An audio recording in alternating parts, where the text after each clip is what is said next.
هلمند والي مولوي عبدالرحمن مسلم کندوزي صاحب په خپل کاري دفتر کې د مساکلا، نوزاد، نادعلي، واشیر او کجکي ولسوالۍ له ولسوالانو او امنیه قومندانانو سره په داسې حال کې ولیدل چې پر مهال یې د نشي توکو پر وړاندې مبارزې مدیر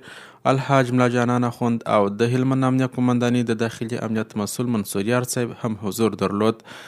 د ولایت مقام ویان مولوي محمد قاسم ریاض رسنیو ته ویلي دي چې په پیل کې راغلو ولسوالانو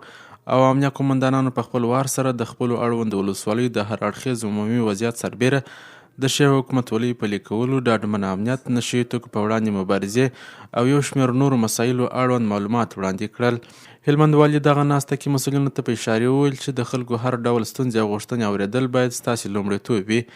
همدارنګه د ملکي او نظامي ادارو ترمنځ همغږۍ، نشي توکو پر وړاندې جدي مبارزې، لا ډاډمن امنیت، خلکو ته د کاري زمینې برابرول، مراجعینو سره ښه چلند کول، خلکو ته د غوره خدمات وړاندې کول او یو شمېر نورو اړینو برخو کې اړوند مسؤلینو ته لازمې لارښوونې او سپارښتنې وکړې. هیره دې نه وي چې د یادې غونډې ګډونوالو دغه ناسته کې هلمند والي ته ډاډ ورکړ چې